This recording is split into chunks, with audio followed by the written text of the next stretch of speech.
Merci beaucoup à Joy et à Rodolphe de nous rejoindre pour engager cette dernière séquence qui va durer une petite demi-heure sur les victimes de la prostitution. Alors là encore, quelques chiffres pour contextualiser le sujet.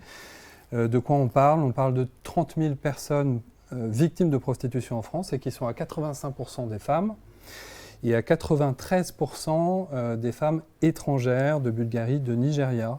C'est votre cas, Joy, de Roumanie ou de Chine. La traite des êtres humains, c'est la deuxième forme de criminalité la plus lucrative après la drogue. Alors vous êtes à l'origine, François Hollande, de cette loi de 2016 sur la prostitution qui interdit l'achat de prestations sexuelles et qui supprime le délit de racolage. Mais surtout, que l'on retient ce soir parce que cette loi prévoit les fameux parcours de sortie de prostitution, qui sont des cheminements administratifs qui octroient un certain nombre de droits, dont celui pour les personnes étrangères d'obtention de titres de séjour et de titres de travail.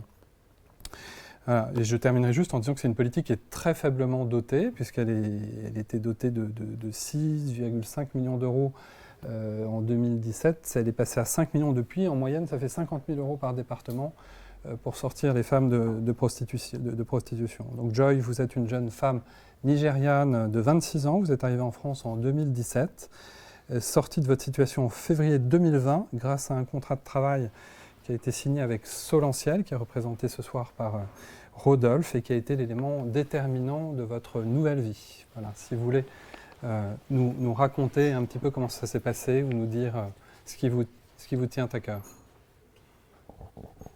Je m'appelle Joy. Bonjour, je m'appelle Joy Adebola. Je suis nigérien. Travaille à agent de ménage à Soloncia. J'ai parlé anglais. J'ai parlé français un peu.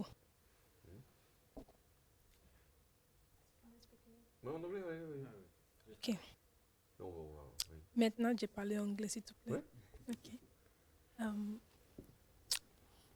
I am a victim of human trafficking in France, growing up. So it was really difficult for me to leave the prostitution. But by the help of Solosia, I was able to leave prostitution. So we are here to talk about the prostitution case in France. So there are multiples of girls in the street right now. I'm a victim of prostitution also. So by the grace of Soloncia, I was able to leave prostitution, which other girls also wants to leave prostitution. But the reason why they are not yet out of prostitution because there is no job, no document, no accommodation. That is the reason why most girls are still in prostitution. But right now, we are pleading for you guys to help us so that a lot of girls can leave the victim of prostitution as me as well. Thank you. On va traduire pour les internautes qui nous écoutent. Bon, en quelques mots, effectivement, Joy a été victime d'un réseau de trafic du Nigeria à des fins de prostitution. Et est arrivée en France en 2017. Une association l'a aidé, l'Amicale du Nil l'a aidé à avoir un logement dans un centre d'hébergement. Et puis, pour sortir réellement de la prostitution, un des éléments clés, ça a été de pouvoir avoir un contrat de travail. Et donc, à Solentiel, on avait une dérogation locale un peu spécifique pour pouvoir embaucher ces jeunes femmes qui, majoritairement, n'ont pas de papier, sont en demande d'asile, donc n'ont pas le droit de travailler en France. Et donc, voilà, et on propose à ces personnes de faire du nettoyage. Alors, ce n'est pas le métier de leur rêve, mais c'est un métier qui est immédiatement accessible en termes de compétences et qui ne nécessite pas de parler français de façon extrêmement bien. Et donc, un contrat de travail, un salaire. Et ça a permis de déclencher la sortie de prostitution. Et donc, il y a beaucoup de femmes en attente et voilà, qui ont besoin d'aide à ce niveau-là.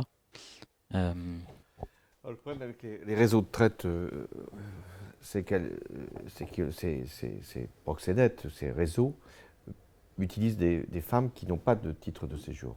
Donc ils les tiennent comme ça. Bon. Et comme elles n'ont pas de titre de séjour, elles ne peuvent pas sortir de la prostitution puisqu'elles n'ont pas la possibilité de travailler. C'est un peu le même problème qu'on a vu tout à l'heure. Bon.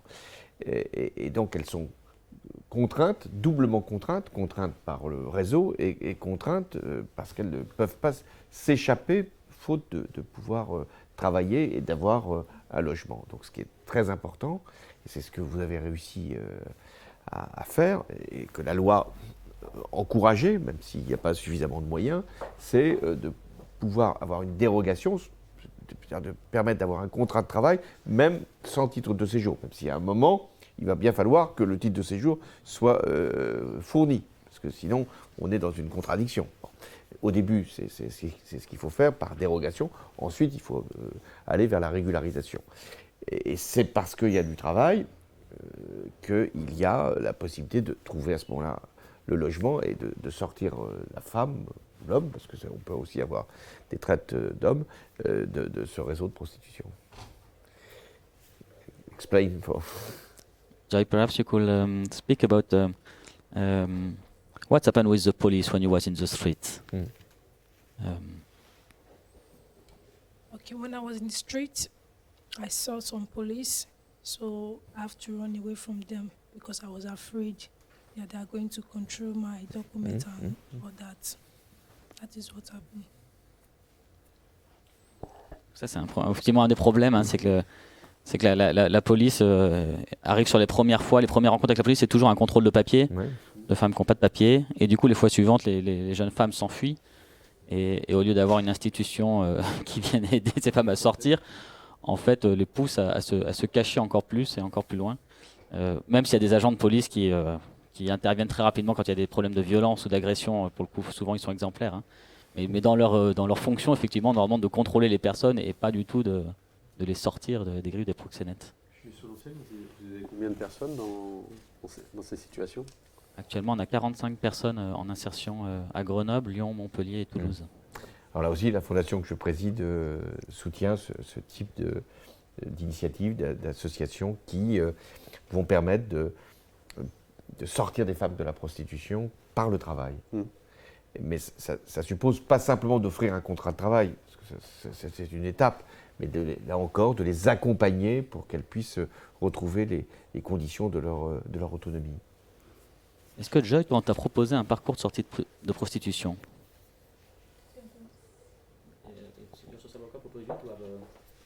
Parcours de sortie de prostitution?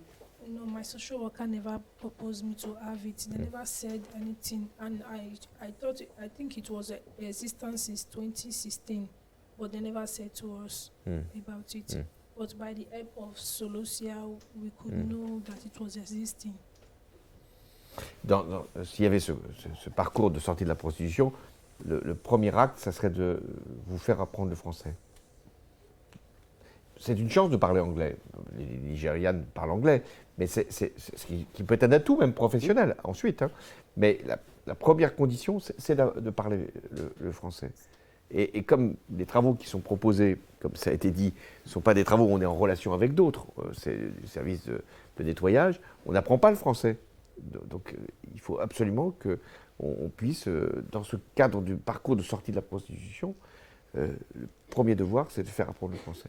Les choses vont très lentement parce que les parcours de sortie de prostitution sont décernés, si ma mémoire est bonne, en préfecture, au sein de commissions.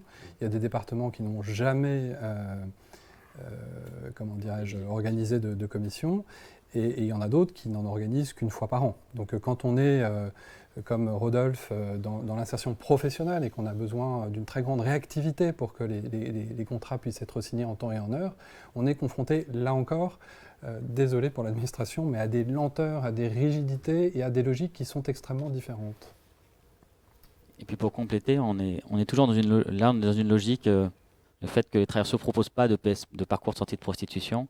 Bon, d'abord, il y a un engorgement de ces associations, il y a beaucoup de personnes qui demandent.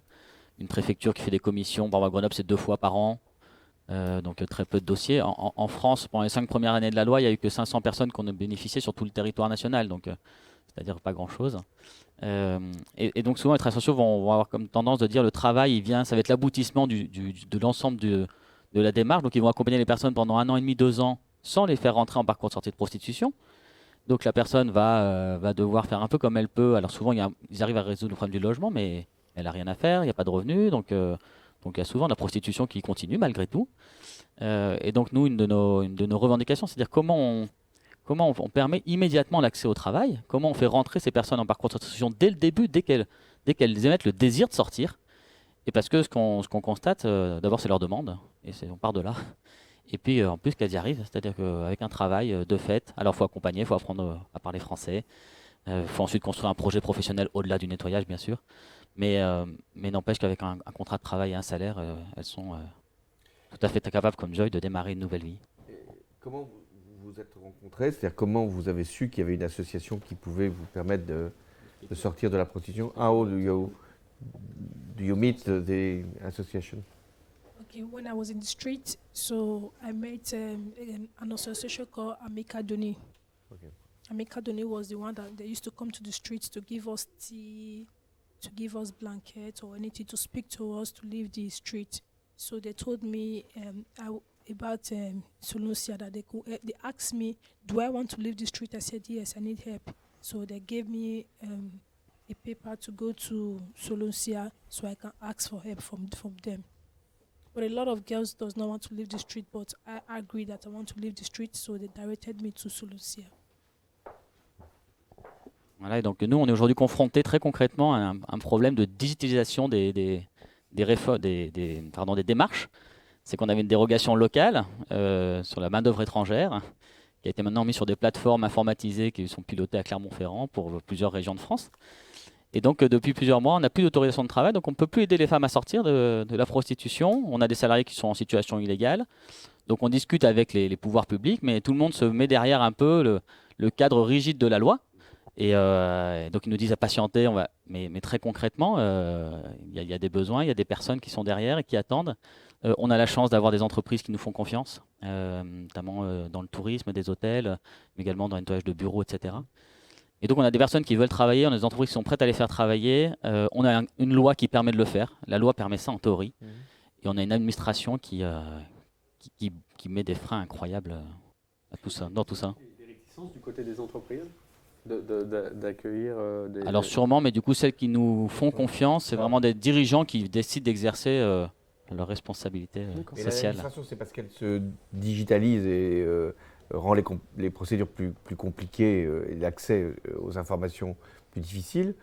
Ou est-ce qu'il y a des freins, disons, plus idéologiques Alors il y a le fait de digitaliser, c'est que la dérogation locale qu'on avait qui tenait à une ou deux personnes qui étaient à la direction départementale du travail, parce que c'est un peu arrêté. Facile, oui. Donc ça, terminé, plus de dérogation locale. Et après, il y a un peu des freins idéologiques, il y en a deux. D'abord de dire une personne n'est pas capable de travailler tant qu'elle n'a pas appris le français ou qu'elle n'a pas suivi un parcours pendant au moins 1 an et demi, 2 ans. Donc là, on est plutôt sur l'ordre idéologique. Voilà. Et puis, il y a un deuxième frein du niveau préfectoral. C'est la peur que ces parcours de sortie de prostitution soient utilisés à des fins de régulation de l'immigration. Oui. Voilà. Donc ça, c'est encore une autre problématique. Et le réseau de traite, quand une femme veut s'échapper, comment s'y prend-il What's happened with your network, with your madam, when you decided to leave, to run away? What's happened? I ran away by myself because it was actually difficult for me when I was in Italy before I came to France. Okay. So I have a fight with my madam every time I don't give her money. So I always have a fight with her. She asks me to pay 70,000 euros. So c'est trop cher. It was really difficult for me. So I have to run away from my madam to come to Italy to live a better life. Peut-être traduisez. Oui, donc Joy avait une dette de 70 000 euros à rembourser en Italie. Donc elle a décidé de fuir. Et donc pour la petite histoire, elle est arrivée en France. Joy, elle a tenté 2 fois de faire un dépôt de plainte. En fait, on lui dit, bah oui, mais ça se passe en Italie, tu es en France, circuler, rien à voir.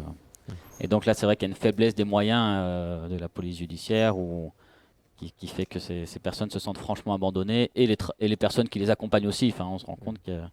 Voilà, après, on sait que c'est complexe. Mais... Il faut savoir que tout malheur, toute épreuve est utilisée par les réseaux de traite. On le voit aujourd'hui en Ukraine, où des femmes fuient les bombardements et la guerre et sont récupérées honteusement par des réseaux de traite. Donc chaque fois qu'il y a des guerres, chaque fois qu'il y a des conflits, des difficultés, des épreuves, de la vulnérabilité des personnes, il y a des réseaux de traite.